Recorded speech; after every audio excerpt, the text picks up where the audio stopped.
Hello neighbors, John, your neighbor here, and boy, I've got a special episode for you guys. We finally made it to Lumsden, Saskatchewan, and to the last mountain distillery. And I have a chance to taste some of the whiskey that I haven't had. I've only had their kind of their entrance, your regular, the one that looks in a what do you call it, grain elevator bottle? You bet. So I'm very excited. And with me here today is Darcy. Darcy, the master distiller would be your title here. I don't like to use the word master. Okay, but the distiller is the fellow who's actually making the good stuff. Yeah. So Darcy, thank you for welcoming me. And why don't you tell us a little bit about what we have in front of us? Okay, well, this one is, as it says, 4 grains. Okay. Corn, rye, wheat, barley. Yeah. This one is 4 different casks also, so it's not the mash was not 4 grain. It was 4 individual you mashes. You distill them separate, you age them separate, and the oak you use is it ex-bourbon? Is it let me try and remember now. For I believe all but the malted barley, it was ex-bourbon, and the malted barley was from a new barrel, I believe. Oh, okay. Right on. Thank you. Now, rough age of the different barrels here, do you have a sense of that or no? 4-year corn. Yeah. 5-year wheat. Okay. 6-year rye. And I believe the barley was 7. Oh wow! So all different ages. That's why I had to really pick that one. Yeah, and it was I blended that one a year ago, so that's a nice nose, a bit buttery, a bit of toffee in there. Yeah, I was like that. People always note the buttery flavor, and I think the corn coming through on that one. Well, cheers! I guess I'm drinking along. Cheers. Oh, that's well put together. Oh, and I'm just gonna say, surprised by a little bit of the spice. Maybe that's the rye. I think, But it caught me off a little because the nose very relaxed. I'm thinking, okay, fairly typical Canadian, but actually there's some good body and nice spice. Yeah, nice. It's at the end there. Okay, well that's beautiful. What was the second bottle that we have up here? The second one we have is our straight wheat, and it's finished in a red wine barrel. So we get all kinds of different barrels depending on how we're feeling that day. Is it I guess there's not a lot of wineries in Saskatchewan. I was going to say, is it a local winery? But is it Canadian? Maybe. Don't tell me who it is. I'm curious. I'm actually not sure. Oh, okay. We get them. We go through a broker to get our barrels, right? So we just kind of ask, "What do you have available?" And then they come in. And, Yeah. So I think it was actually a 3-year whiskey or 3-year wheat whiskey put into the barrel for 1 year for the finishing. So.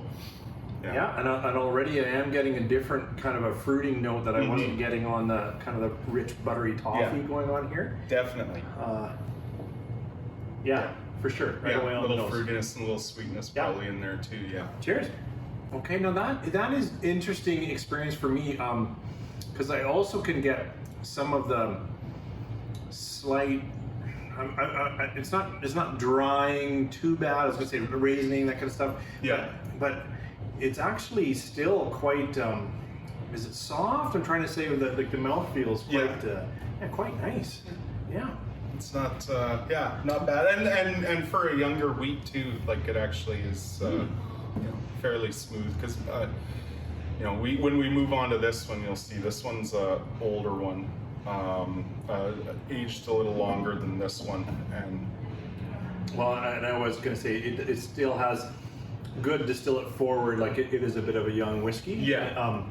That's good. I enjoy young whiskey, but it's definitely present that way. Yeah. For sure. All right, what's the third one here? The third one, this is actually my first blend that I came up with on my own. Okay. So this is a straight wheat. So we had a 7-year wheat. It was aged in a brand new barrel. Okay.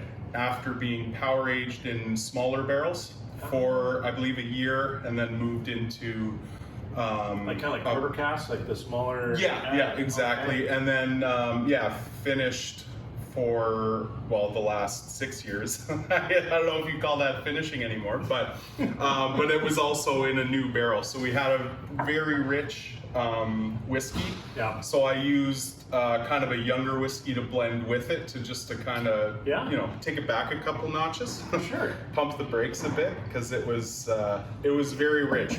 Good, but maybe not for, Now, I've noticed that your bottles proudly declare, non-chill filtered, which I love to see. I do like the oils that come around with that. And I really like the rich color. It's interesting how this is like this is finished in red wine, but it's actually quite light. Yeah. And whereas this got that nice darker notes, like it's pulling that from the barrel.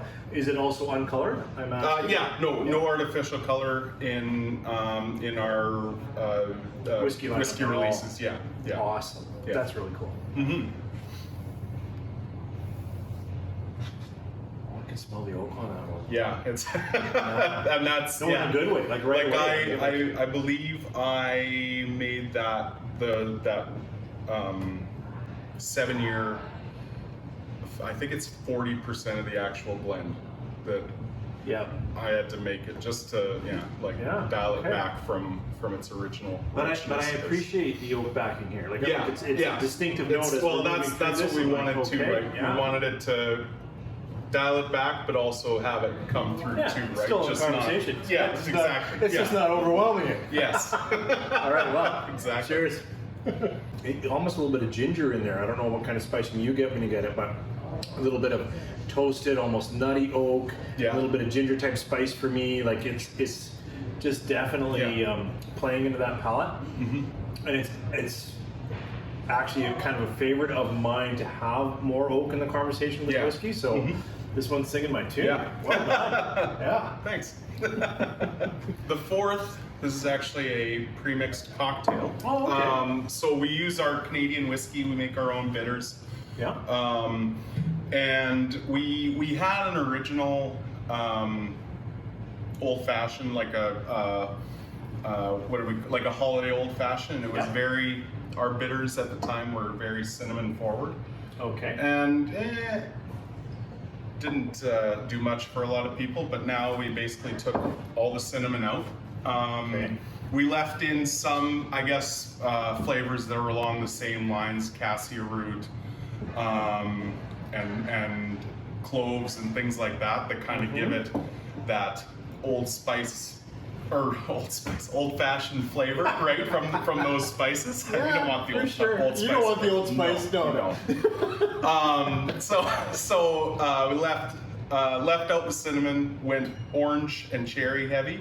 Yeah. And used our Canadian whiskey as the one from the elevator bottle. That's right our base whiskey for this, and just kind of went with that, and it's actually become a pretty popular I can see it. And product. Just as you described it, some of that orange, clove, and not as much cinnamon as you said, right? No. Like it's not that candy cinnamon red heart type stuff. Yeah. It's more the other. Yeah. All right. Well, cheers. Yeah. Throw it in a glass, some ice, and a maraschino cherry, and it's pretty well ready to go. It is just the way it is. Mm-hmm. I'm glad you finished on the end though, because all of the spicing in the palate would have kind of played with my mind as we worked through it. I always whenever we've done tastings with these and stuff, and I'm always like, no, old fashions last, because you can't have.